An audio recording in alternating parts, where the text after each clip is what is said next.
Hi, you're watching Left Foot Media. My name is Brendan Malone, and I've literally just got home and walked back in the door from having been to see Star Wars Episode 9 Weekend Palpies. And what I'm going to do in this video, it's basically two parts, really. The first part of this video, I am going to review aspects of the film. I'm going to talk about things that struck me on this first viewing of the film that I really wanted to cover in this video and to highlight and to discuss in a bit more detail. And then in the second part of the video, I'm going to take a step back and explore what I think are the implications for this film and really the trilogy overall, what it means for Star Wars, and perhaps in the biggest cinematic concept, what does this moment right now mean for the Star Wars cinematic universe. There are obviously going to be a ton of spoilers, so if you don't want any spoilers, then you're definitely going to want to shut this off and go away and come back later. Before you leave though, if that is you, let me just say that if you haven't already spent money on the ticket for this film, my advice would be, if you were a friend of mine or a family member, I'd be saying don't spend any extra money on it. Wait until it becomes available in a format or a place where you don't have to pay extra to see it. So once it turns up on Disney Plus, for example, and you've already paid the streaming fee for a year, so you're not paying anything extra, that's when I would watch this film. It is not a film that I would suggest wasting money on, that you could better spend on something else. So if you don't want any more spoilers, this is the time now to shut off and to come back later. But for those who are not worried by spoilers or who have already seen the film, then watch away. In a nutshell, I would say that this film is a mess. All of the leaks that you've heard are true, and then some. It's a mess. The writing in this film is atrocious. And really, for my mind, this film has two different modes that it is constantly shifting between in the storytelling. The first mode is unearned moments, moments that lack proper build-up, that have not been properly earned, whether that's in this film itself or in the overall trilogy. There's lots of those. And if you're not seeing those on screen, then you are seeing a lot of moments that are just unexplained. There's these big question marks. You're watching things happen and you are thinking to yourself, why is that happening? You've got this whole fleet of Sith Star Destroyers. Where did the crews, the pilots, and everyone else come from to pilot these things like so quickly? Were they all underground too? How did they get them together so quickly if they weren't all underground? There's so much that just doesn't make sense. For example, that's one example. And it's not just one or two of those moments like we've seen in previous films. There are so many of them, and this film just basically feels like a constant, really fast moving, because it is a roller coaster. Those who have described it as being like a video game plot, it is kind of like that. It's a what would you call it? It's almost like Mary Sue Fury Road. Like the Mad Max, it's just sort of a chase from woe to go to try and achieve a target, get the MacGuffin, save the day, that kind of thing. And so it is sort of very fast paced, but it's shifting constantly really from those two different modes, unearned moments and unexplained moments. And there's lots of other stuff around that is just atrocious. So for example, the dialogue in this film is just like, you've got moments of attempted humor they're just not good. And you've got moments where humor, like, is just so tonally inappropriate and inserted into the film. There's this exposition in places where there shouldn't be exposition, but it needs to be there because they're trying to rush things or they're trying to remind you of things. It's just, the dialogue, I would suggest, in this film is not well constructed. There's moments of dialogue where you're just thinking to yourself, oh, that was so cringe. Was that the best line they could come up with? In a nutshell, I think this film is...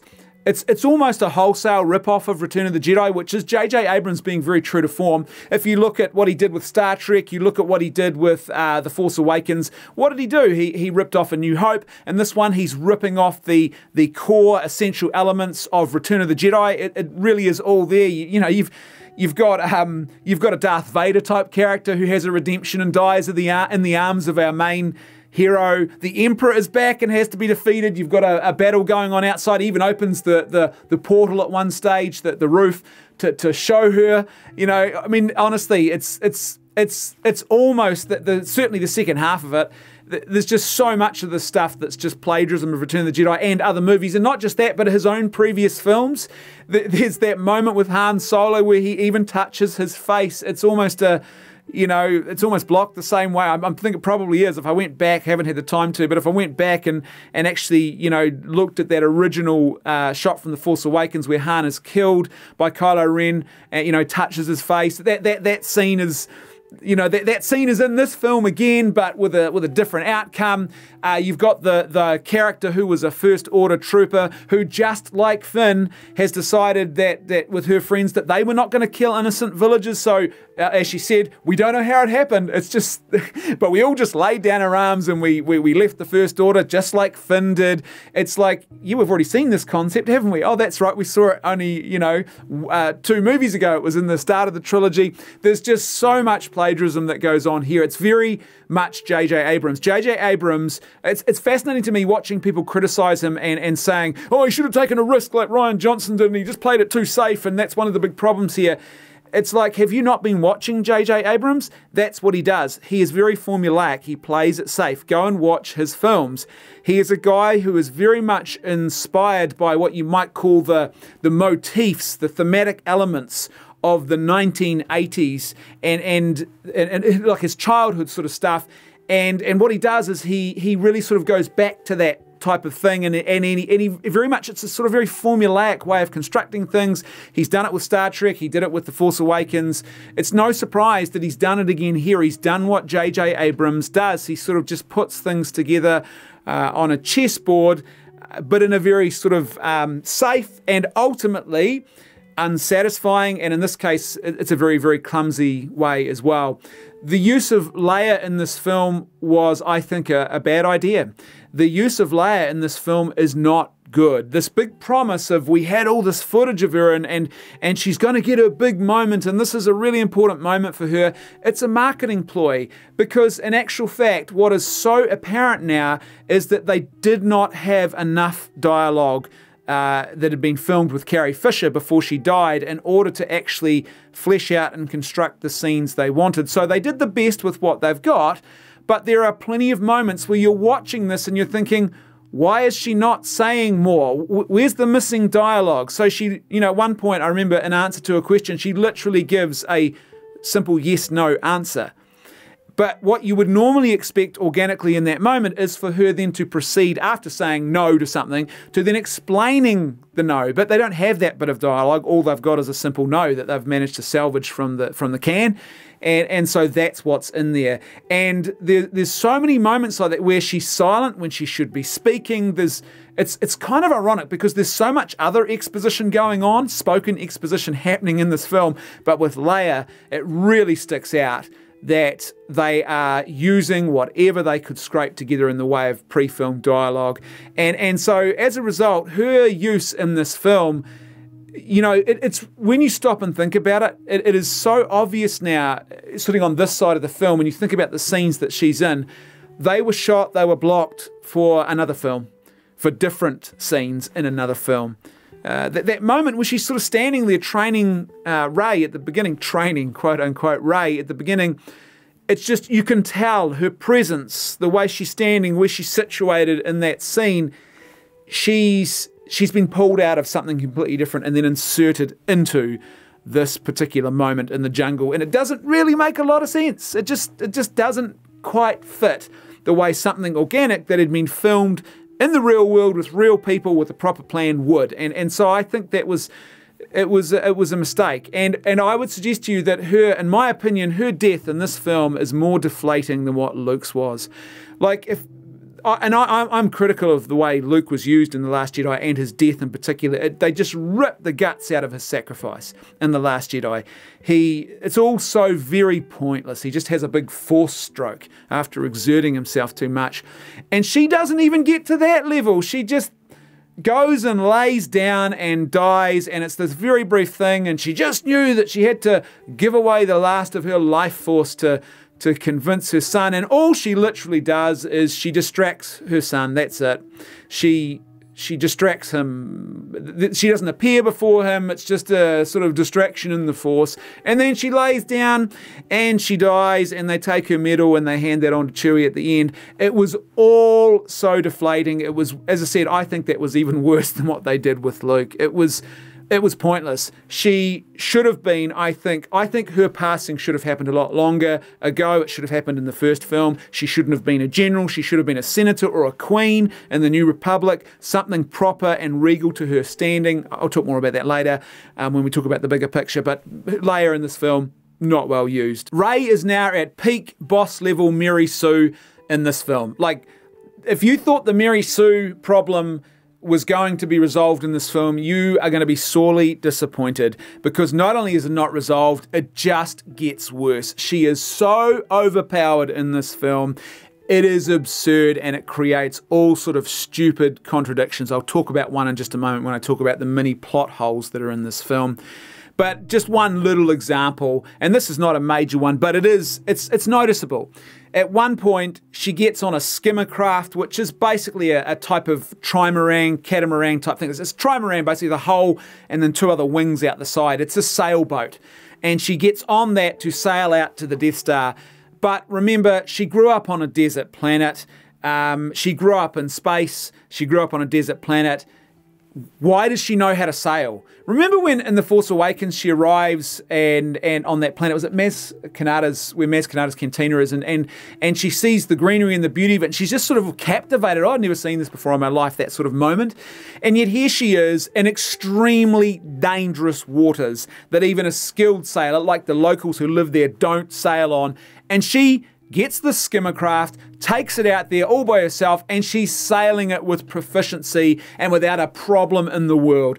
And then what they do then is that opens the door to the other characters who were not going to go out onto the water because it's far too dangerous and you have to wait till the morning time, I guess, when things are a bit calmer out on the water.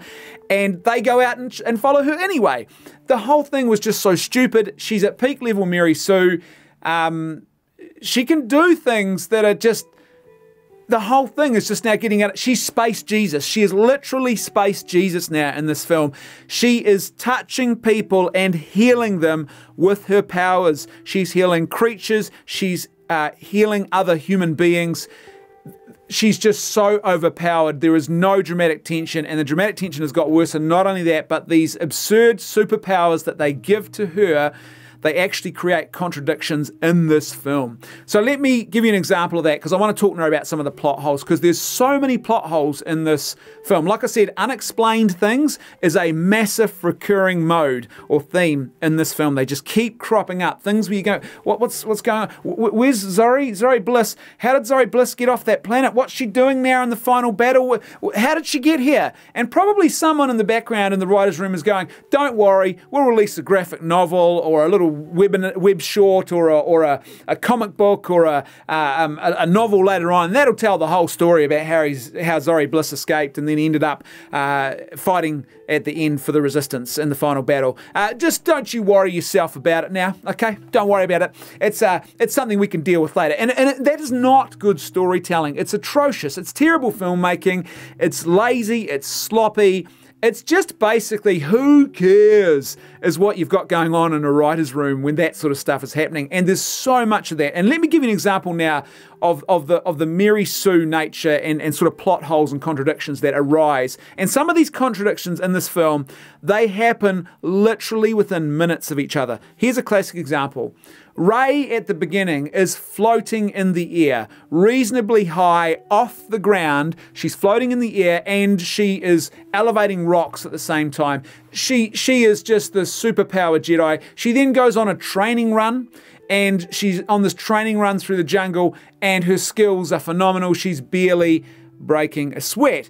She has a scene after that, a bit further along in the story, where she is able to use her force powers like a tractor beam to control a large ship as it is leaving the atmosphere of a planet. She is literally able to pull the thing back. Like this is some superpowered level stuff that's going on here.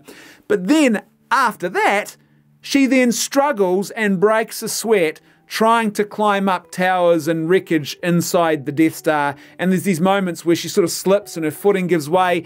And you think to yourself, who cares? They're trying to pretend there's danger here, and she's sweating and puffing and panting. Why?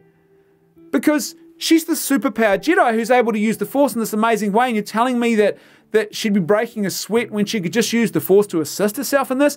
And then to ram home that absurdity even more, minutes later, she's outside and she is fighting that battle with Kylo Ren, and she is doing these amazing the Force leaps through the air. She's practically flying through the air using these Force leaps. And you're thinking, but remember just a couple of minutes ago where supposedly she was in danger, having to climb up inside the tower of the Death Star, and she's sweating and struggling, and yet here she is doing these amazing sort of violations of physics just minutes later and minutes before, and it's no problem at all. So the thing is just, yeah, it's just rife with these issues. So, for example, let me tell you some of the questions that stuck out to me on first viewing straight away. Where did Lando get such a huge fleet of ships from so fast? Where did they come from? He has amassed an armada, a massive armada, and he turns up and he amasses it very quickly. And the only reason that scene is unfolding the way that it is because I think someone saw Avengers Endgame and they wanted to have an Avengers Endgame moment where Captain America, it's all over, he's lost, but then his friends turn up. They arrive through the portal. So where did he get them? How did they all come together so quickly? It just doesn't make any sense. This thing is absurd, especially when we've set up this whole premise that they're isolated, they're alone, they're on their own, no one's coming to their help. If all it took was Lando to convince everyone to come and join them in the battle, why didn't they use him months, weeks ago, I'm not sure how long it's been, to actually bring together a proper fleet and to do this? When Finn and co are on top of, the landing party, are on top of that Star Destroyer, that Sith Star Destroyer, and they've got their horses out and they've landed on it, why the heck would those who are piloting that Star Destroyer, why wouldn't they just tip the wings? Which is what we see happening at the end anyway. All of a sudden, you don't have to tip the wings much and they'd fall off. There's nothing holding them there. It's not like they've got some sort of magnetic boots on or anti-gravity device that sort of locks them to the ship. Just tip the wings and they'll fall off. Why is no one doing that? They're thinking of other complicated maneuvers to pull, like that they're so clever they're able to see, oh, they're going to attack our control communications tower, switch it off, and we'll make this ship the control communications tower, one of the Star Destroyers, and that will undermine their plot. But they're not smart enough to realize that if they just tip their wings, then they're going to fall off, or perhaps, I don't know, if they turn their cannons on them as they're landing. I don't know. It just seems to me that it was just so stupid and nothing that's happening around that makes a lot of sense.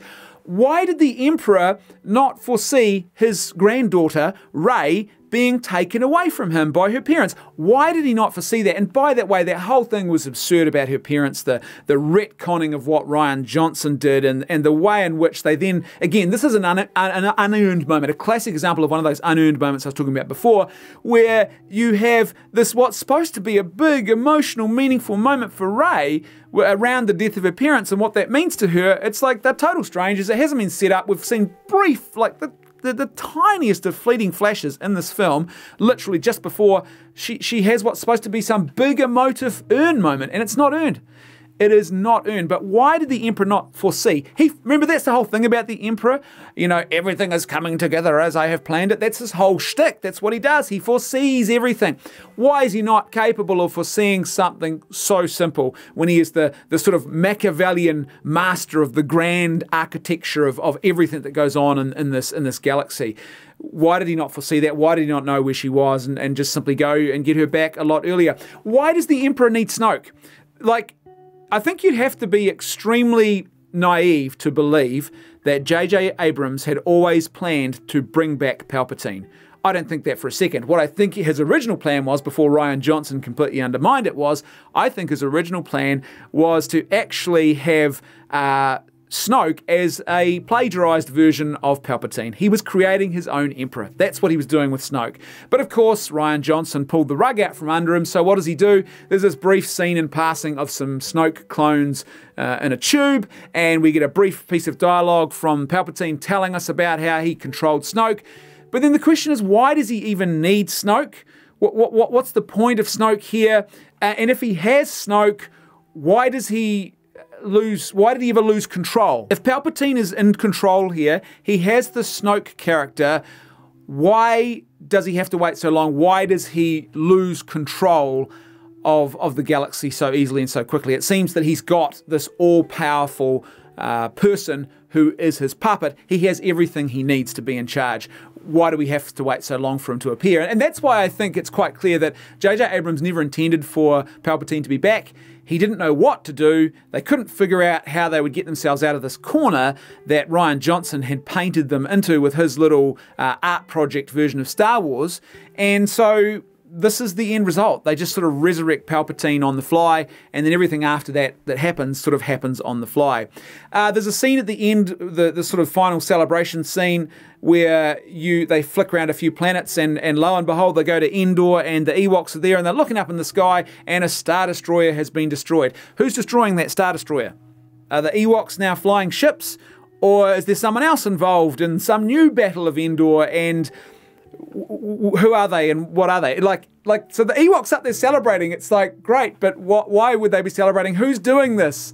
Like in the first film, Return of the Jedi, it makes sense because it's the rebels, right, who are doing this, and they team up with these Ewoks, the natives who live a very primitive sort of lifestyle. But it doesn't make sense at the end of this film. You're like, what? They're celebrating this, but who's doing this?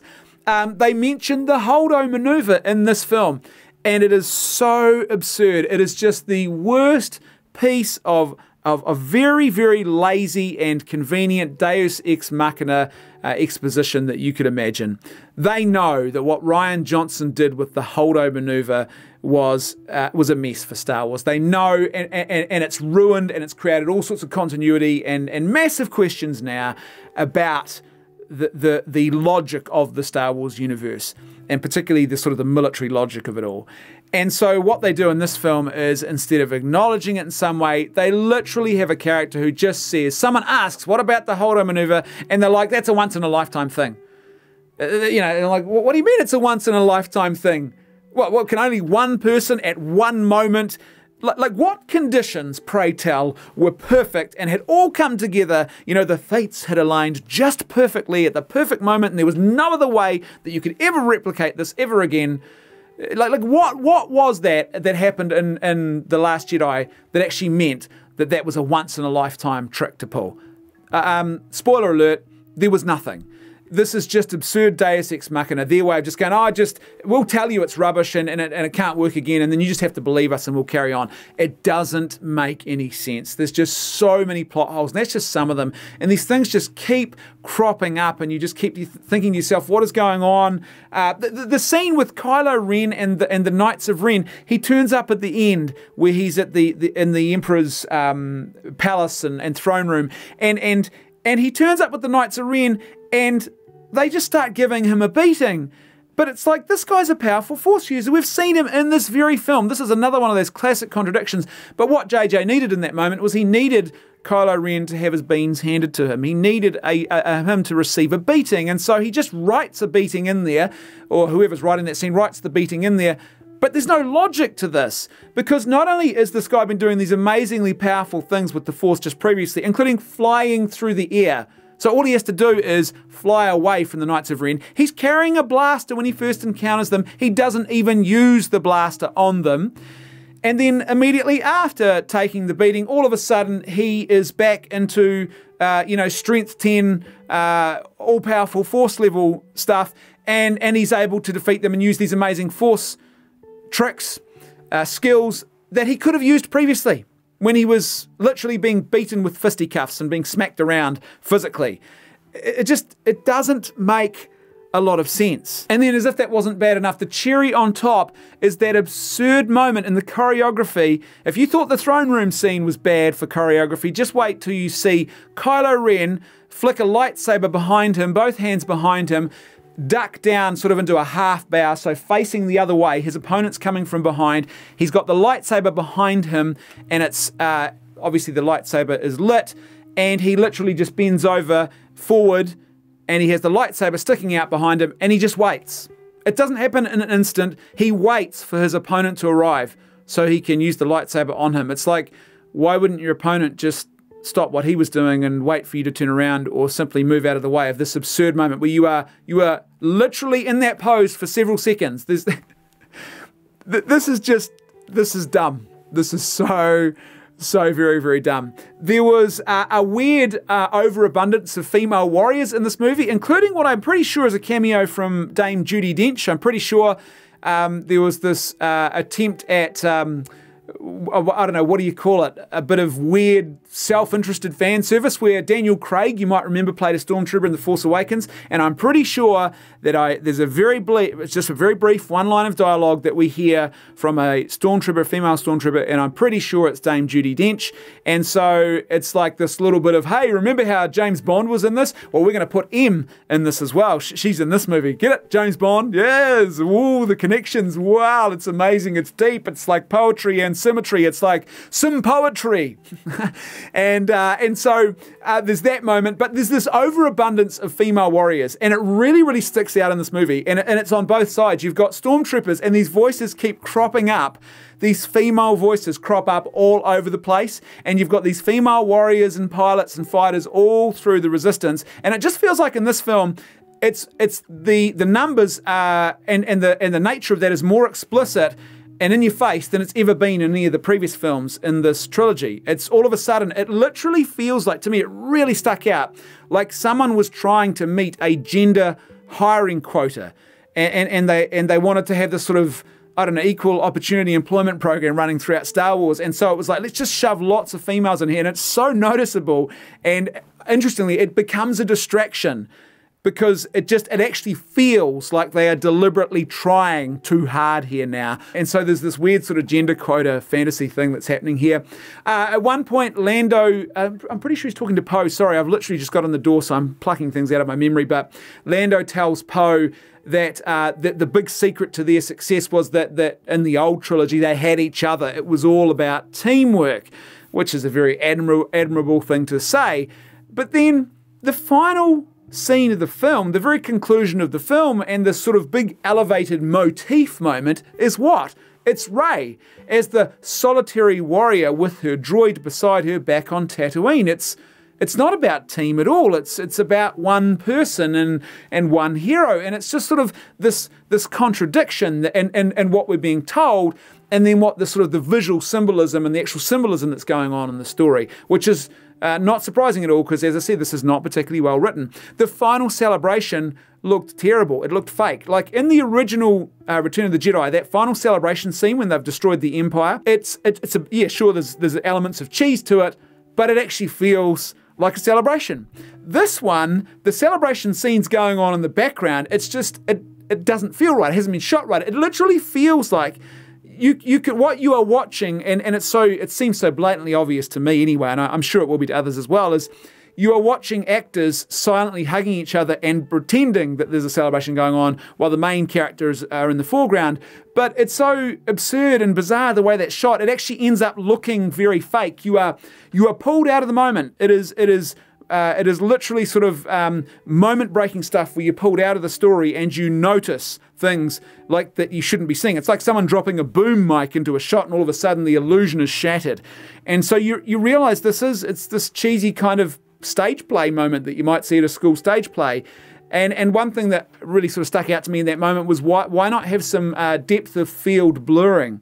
So sort of, wide shot to introduce the big celebration. Don't zoom in too close, not too bright, not too focused on the background. You don't want to see that, because that's when you start noticing the fact that people are doing cheesy acting. So don't dwell on it. Put them into the background. Do a big wide shot, and then when you're up close with your characters in the foreground, depth of field focus, blur out the background. So you can see people moving and hugging in the background, but they're not so sharply in focus that you are being distracted by them and you are realizing that this is all just a terrible acting job. And lastly, on my list of things that I have sort of plucked from my memory that really sort of stuck out to me on this first viewing, Kylo Ren's redemption moment and his return to the light side was just comedic in its absurdity. It happened so fast. There's no real explanation. There's no sense of, like people criticized the Martha moment from Batman v Superman, and I actually think that the Martha moment has more of a logic to it than this moment did. The way this is done is worse than Anakin's turn to the dark side. And Anakin's turn to the dark side, we all know, it happened far too quickly. It's literally like night and day. but at least there was some build-up. This one, it is literally like we're at pitch black, middle of the night, and someone switches on the magic sunlight, and we are now in broad daylight. It is, the whole thing is so bizarre. And by the way, those force links that he has with Rey, why was he not able to see a lot quicker and realize a lot quicker that she was actually in his quarters in that scene where she's on his ship? She can see him. She sees him at his location. Why is he not able to see her? Again, another one of those unexplained things. But anyway, that's a side note. The big thing was that Kylo Ren's redemption moment is absurd. He just literally turns on a dime. It could not be any quicker, more unearned. It was just so badly unearned. It's just comedic. And he literally then goes from being that to, and I think they realized, oh, maybe this is a little bit quick. Someone quick, shove in a scene where he's having a memory of his dad, Han Solo, talking to him, and that'll make it all make sense. It doesn't. It just adds to the problem. It doesn't make anything make any more sense. Because what you realize is, this is Kylo having an interior monologue. He's just talking to himself. So, and that makes the whole thing even more absurd. It's like, he's just telling himself now to go to the light side. Like, it's literally, he's never thought of this before. At no point before this, he thought to have this sudden quick turnaround. Now, this is the moment. It's the death of his mother, which is so deflating and not properly constructed, and it's the way it's portrayed on screen is just so bizarre and so fleeting. He doesn't even see her in person. There's no important moment of dialogue where she tells him something from his childhood that would really resonate, or there's nothing. It's just so very unearned. So let me now dispense with specific commentary on the film itself, and I want to talk now about, perhaps let's take a step back, and I want to talk about the bigger picture, and what do I think that this all means now. If, and this is the big if, the caveat, if people allow this trilogy to stand as it is, and by the way, you don't have to, it's pretty simple. You can just say, well, I just don't accept that trilogy, and particularly this film, I just don't accept that as part of the canon. And I'll talk about why I think we've got a good sort of philosophical justification for doing that in just a moment.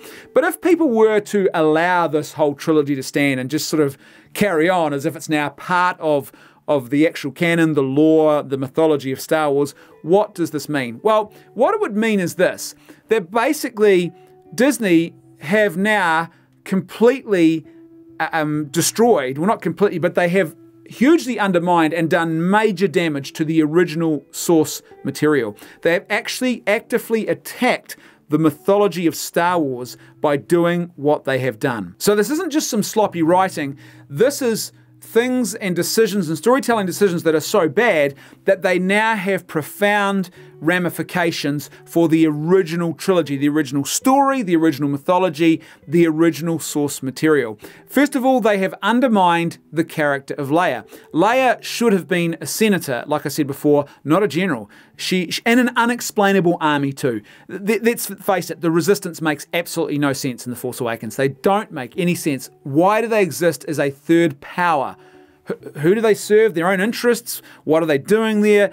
Why is Leia with them? This doesn't make any sense. She should have been a senator or a queen, someone who actually carried proper gravitas for the position that she was in. She should have been that type of leader. And they still could have done all the things they wanted to do. And by the way, Han, who we'll talk about in a minute, he should have been a retired general and someone who was perhaps serving alongside Leia or who was in some form of retirement. Again, they still could have done all the things that they wanted to do. But that's what the setup should have been. So they undermined her, I think, by not giving her a role that really was suitable and appropriate to her character.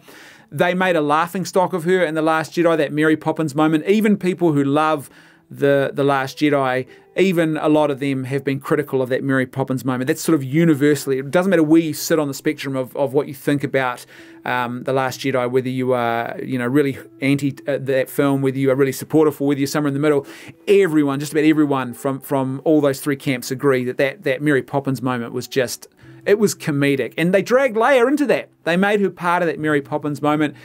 They have her using her amazing force powers, but then choosing not to use them. So, you've got her in The Last Jedi, it's, you know, she's able to use this amazing force power to Mary Poppins herself back onto the ship, and then she's not using it in other places where she should be. They really undermined her character.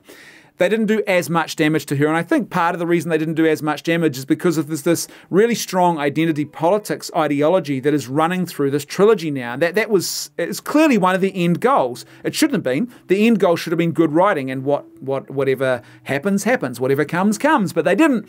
They were so obsessed with this and inserting this ideological talking point and the various mantras and ideologies into this trilogy that I think that's why Leia, they wanted her to be a general. They wanted to put her in charge. We need a strong female in charge, and that was sort of one of their things, and that motif keeps appearing throughout the trilogy as well. And that's, by the way, why Rey is such a Mary Sue, was because I don't think they knew how to actually write a good, strong female character, and there was a fear, I think, of if we write a character as they should be written, that will make her too weak. And this is all about empowerment. That female empowerment idea has got to come first. But they didn't hold back with their other main characters. So they sideline Chewie. Chewie is just sort of, he's wallpaper ultimately in this film. He just sort of pops up when they need him and then they stick him back in the background. He's there for laughs. He's there, you know, he's the big, furry, lovable guy. We'll stick him in the scene so you have a bit of familiar, sort of nostalgic wallpaper. He's just sort of sidelined. They have destroyed the character arc of Han Solo. They did this in The Force Awakens. And this is what makes his appearance in this film so absurd when he's talking to his son again and how much he misses him and loves him. And my first thought was, well, why did you leave him then? Why did you run away and become a smuggler? You know, if you truly love someone, your actions tell me what you actually love. If you want to ask me the question, does he love me? Or does she love me? Or what does a person love? Just tell me what their actions are. What do they do? Not what do they say, but what do they do? And his actions in this trilogy are, he abandoned his wife, he abandoned his kid, and it's like, oh, I missed you, son. It's like, oh, okay. Really? Well, that doesn't make a lot of sense. So they destroyed his redemption character arc, which is so well written in the original trilogy. He literally, I've talked about this before, I'm not going to relitigate it, but in the first film, A New Hope, he is this villainous character who then shifts into sort of more of an anti-hero mode, and there's a conversion that's starting to happen in The Empire Strikes Back, and then it comes to completion after a baptismal moment where he's frozen in carbonite, which is kind of a type of water, right? Freezing. And then he comes out of that and he is redeemed, and to the point where at the end of Return of the Jedi, he is now willing to do the exact opposite of what he was doing at the start of the trilogy. And self-giving love, total self-giving love for Leia. He doesn't realize she's sister to Luke. He thinks they're in love with each other, and he's willing to walk away to actually give her happiness, to guarantee her happiness. Profound self-giving love. And that redemption arc couldn't be any more perfect. And then what they do, they completely destroy it in The Force Awakens. They have him back, he's left his wife, he's abandoned his son, and he has taken up his life of crime and dishonesty and vice again. That's what he's done. He's gone from being a virtuous character who actually earned his moment of virtue to a character who has now gone back into a world of vice and evil. He's gone back to committing evil acts. And it's all about his own self-gratification. Why did they do that? Well, because J.J. Abrams cannot write stories well. It's like elements and themes, and he just stole it, plucked it wholesale out of A New Hope because he wanted the old Han Solo back. He didn't know how to write himself a new one, or he couldn't be bothered doing that, creating a new one, and so they literally just transport him back in time and destroy his redemption arc, and then they just have him killed. They undermined Anakin's redemption with this film here, bringing back the Emperor. One of the big things about Anakin's redemption arc, and remember, his story runs through the first 6 films. His story is quite essential to all of this. And that redemption arc, what it does is it ends up actually bringing an end to the reign of evil. But it turns out it doesn't. So he's redeemed, which I suppose is something if you let this trilogy stand as if it's part of actual canon. But what it does at the same time is his sacrifice was not a sacrifice that achieved anything. The reign of evil is still there. It didn't really mean much. He saves his son, and his son redeemed him. But why then would having the Skywalker name rise again, why would it actually mean anything? Because that's the whole central point of this film, right? The rise of Skywalker. In other words, it's important that we get the Skywalker legacy back. Well, why? Anakin didn't really achieve anything good for the galaxy. He just brought a whole lot of misery and suffering. And his own personal redemption, that's a good thing for him. But then, of course, we have his son, Luke Skywalker, and by bringing the Emperor back, we've now completely obliterated his character and his character arc and what happens for him in the original trilogy. He failed to defeat the Emperor. That was his primary, this is the thing he's working towards. It's his primary motivation, his primary goal. It's the key moment in his life, overcoming and destroying evil, and he does it through this total self-sacrificial love for his father. Well, no, he doesn't. He failed to defeat the Emperor. The Emperor was not defeated. Again, in an absolute absurd twist of fate, surprise, he survived. And it's never explained, by the way, in this film. It's never explained how any of that happened or makes sense. Don't worry, they'll probably shoehorn in another piece of appendix writing somewhere on to try and make it all make sense, but it doesn't. So he failed to defeat the Emperor, and then after he's defeated the Emperor, he's such an all-powerful Jedi, apparently, that he never once realised that Palpatine was actually still alive. He never had an inkling. He never knew that. Now, remember, in this film, he knows, as Leia does, because we told this chunky, clunky piece of exposition dialogue, that he knew. That the Skywalkers knew that Rey was a Palpatine. But they don't know that Palpatine's still alive? What? What's going on here? And as if that wasn't bad enough, Luke then also went on, through his actions, to create Darth Vader 2.0. I don't mean the training of Ben Solo, Kylo Ren. I mean when he stood over him, contemplating murdering him. That's the pivotal moment. And he creates Darth Vader 2.0. And really that undermines the one good deed that he did do in the old trilogy, if this story is allowed to stand, which is redeeming and bringing an end to the reign of terror from the original Darth Vader, his own father. Well, now he's just created a replacement for him. And then, as if that wasn't bad enough, in The Last Jedi, Luke Skywalker actively tries to undermine and work against the one person who's actually capable of saving the galaxy and saving the day in this new Disney version of Star Wars, and that was Rey. He actively tries to undermine her. That they have, I tweeted this out the other night, I don't think a lot of people have realized just how badly they have damaged the original trilogy and in particular the character of Luke Skywalker. And really also, think about the Return of the Jedi now. It really does, this film makes an absolute mockery of that film when you think about it, because you go back now, after having seen this film, The Rise of Skywalker, and you go back and watch Return of the Jedi, and go and watch that final celebration now. You go and watch that final celebration with a straight face and say, oh, yeah, it's great. It's such a great, rewarding moment. It's not. You now look at that, if you let this story stand, which is why I'm not going to do it, is you now look at that celebration and you go, these people are fools. They're prematurely celebrating when they haven't even ascertained that the Emperor's dead and that the reign of terror is over, and we know it's not over. It's actually going to rise in an even worse way soon. And so this whole thing is an absurdity. It's pointless. It is. As I said, they've made a mockery of Return of the Jedi. And so what I would say is that my approach to this is that the Disney trilogy is really, it's Disney fiction. It's not authentic Star Wars mythology in my mind. It is a very, very expensive type of fan fiction, and I would suggest to you that what they've done here is simply created a story where it was like, well, imagine what would happen in an alternate universe, or imagine what would happen in an alternate Star Wars mythology. That's what they've actually done here. Because the destruction of the Emperor is actually essential to the original mythology, to the original source material that was created by George Lucas. And what they've done in this film is they have attacked the source material. They have actively undermined it. Whether they intended to do that or not, this story actively undermines the source material. And I would suggest to you that when you're doing that, you are no longer creating sequels.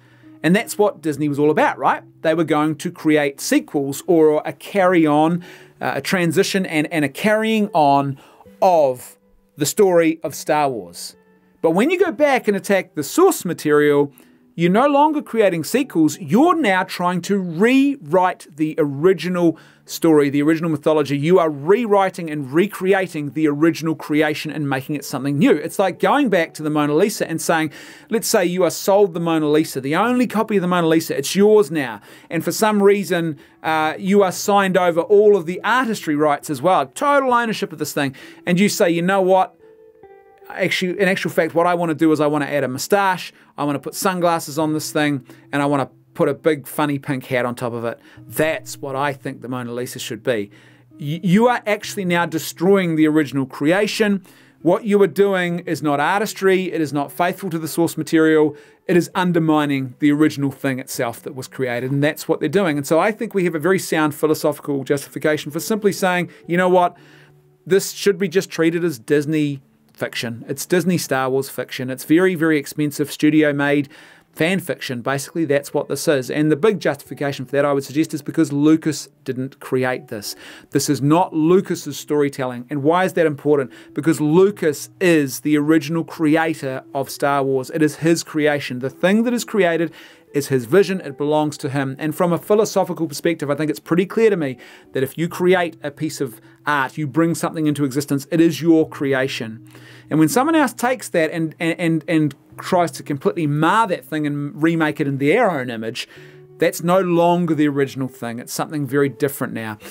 It would be like, I don't know, Dire Straits. They sell the band. They sell the band name Dire Straits to someone.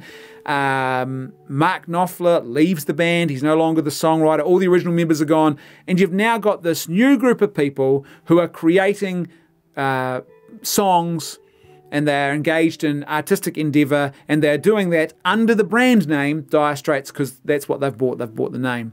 That's not Dire Straits. It's a completely different type of thing, and that's what this is now. And so I think we have every justification to basically ignore this and to treat it as, well, that was their attempt, and it was a pretty bad and very flawed attempt at trying to add to the Star Wars universe. As I tweeted out the other night, to me, this is my equivalent, or would be the equivalent of someone like me saying, you know what, I am going to write a sequel to the Lord of the Rings trilogy. And my sequel, the first new film, it's going to happen after the events of the Lord of the Rings. And in my trilogy, the first one is going to be called The Ring Awakens. The second one is going to be called The Last Ring Bearer. And then the third and final film is going to be called The Rise of the King. And in my film, this is the really important bit, Sauron never died. They never destroyed him. The Fellowship was not successful. They failed. Because that's exactly what they've done here with the Star Wars mythology. So they failed to destroy Sauron. Sauron's back. He's been waiting and hiding the whole time. Don't ask me how this makes any sense. It just does. And there's another villain in the meantime who's cropped up. We'll call him Snauron. And Snauron is actually a puppet of Sauron. And again, don't ask how any of this makes sense. It just does, okay? It just does. Trust me. And that's my new Lord of the Rings trilogy. And I'm carrying on the story. Everyone would say, no, you're not. You're butchering the original creation. You are undermining. You're attacking, actively attacking the actual mythology. And you are doing a great disservice to someone else's creative efforts. A creative effort which, despite the fact that Star Wars is not perfect filmmaking, despite the fact that Empire Strikes Back is a near-perfect film, but as a trilogy, it's not perfect filmmaking, but it is very, very good mythology. And it touches on those important, authentic touchstones of good mythology, and the bigger, deeper things about the human experience. And so it's good mythology. And what you're doing with this thing is you're completely destroying and attacking and undermining that. You are wholesale destroying chunks of it. You're undermining other parts of it. You're actually attacking the very source material. And I'm kind of not surprised because it seems clear now that so much of this was ideologically motivated. What does this mean now for us? Well, I've seen some people crowing about this being a win. For those of us who pointed out that The Last Jedi was atrocious, this is not a win for anybody because this is so bad. Like, as I tweeted the other night, I would much rather have actually seen Disney learn from their mistakes and create a piece of mythology and cinema that was better than this, that something that there was still some form of goodness, truth and beauty to it. I would have rather seen that, not this. This is clearly creativity by focus group. The claim that there were no focus groups and there was no audience testing, I think that's not true. I really do. When you look at this film, if you haven't seen it already, when you go to see it, you'll see what I mean. There's so much jammed in there, and there's so much. It's just clear they're putting a formula together, and part of that formula is trying to undo and retcon what's gone before. And so, yeah, there's no way that there wasn't at least some sort of focus group involved in this. Just like the claim that that they were always planning to bring Palpatine back is false. I think it's also false to say that they didn't actually have some serious focus grouping going on around this story, and it really does show. This is not a win for anyone, because I think when a piece of cinema or storytelling of any kind or artistic endeavour comes into the world that is good, that is true, that is beautiful, that encapsulates those things, when that is brought into existence, the world is improved by the very presence of that thing. It brings a new moment of beauty into the world, a new moment of goodness, a new moment of truth, and it's a new moment of calling us to reflect on those things and drawing us out of ourselves into something bigger that allows us to flourish as human persons. That's why the creation of anything good, true, and beautiful is a really good thing for the world. And this film is not that. That is not what this film is. And it's an absolute mess. The one thing that I would say might be a small victory in all of this is the fact that this is so bad, this final film is just so badly written that there is a sort of victory of sorts in that. And what I mean by that is this, that if this film was lukewarm, no pun intended, in that it had like one good leg and one really bad leg, the good leg would become the justification for the bad leg. But the simple fact is this thing has got no legs. It's barely crawling. It's got two little stumps where there should be legs. And that's actually a victory of sorts, because what it means is there's no way to actually justify this and say, oh, but look, at least this was good. There is so little. There's only one thing I could think of that really stuck out to me, and that was the fact that Hux had been returned to the character he should have been all along before he was attacked and undermined by The Last Jedi, and he was turned into a snivelling little comedic wretch in that film. He should have never been that character. He's back to actually being the conniving and serious villainous character that he was in The Force Awakens and should have stayed in this trilogy. And so that was the one good thing. But other than that, there's so little in this film. Like, even things that they've added in, that little droid, the little cone on a wheel, it's as bad as you think. The little cone on a wheel, that droid, it's pointless. It's so pointless. It is literally a bold-faced sort of attempt at marketing a product. There's no reason for that droid to even be in the story, yet here he is. And it's just such a symptom and a metaphor for how bad this whole thing is. And so because it hasn't got one good leg or major elements that are, you can say, are redeeming qualities, because the whole thing is just so all over the place and such a poorly crafted thing, that what it means is there's no excuses. It's going to be very hard for people to make excuses, and there's a victory of sorts in that, because the victory comes in the fact that people will be forced to be honest about this, and even people who might in the past have wanted to be a little bit dishonest and mask over the bad things, they can't do that. And so I think what that does is the victory comes when people honestly confront the sickness and say, yeah, we've got a sick patient here. Let's not pretend that the patient is recovering or on the way to good health. This patient is terminal, and we need to actually start applying some healing and some medication and some treatment and therapy to actually restore them to health. And so there is a victory in that we can actually start having that conversation. But as I said, overall, this is not a win, because a win would have been that we actually ended up with something good, true, and beautiful in the world that could then go on. I mean, I think of this particularly as a parent and my kids, and I'd love my kids to be able to have the experience of mythology, and they can by watching the original trilogy, but having an original trilogy, if you like, of their own, that Disney had actually put a lot more care into. Imagine that. And so they could have had something of their own that would have actually had those important touchstones, those big human experience moments that are found in authentic mythology, and they could have had that too. That's been lost to them now, and I don't think that's a good thing at all. What will happen from here is there'll be a blame game of sorts that will go on. It's already starting to happen. You've got critics who are diehard fans of The Last Jedi who are already trying to blame this on people like myself and others who highlighted the major flaws in The Last Jedi.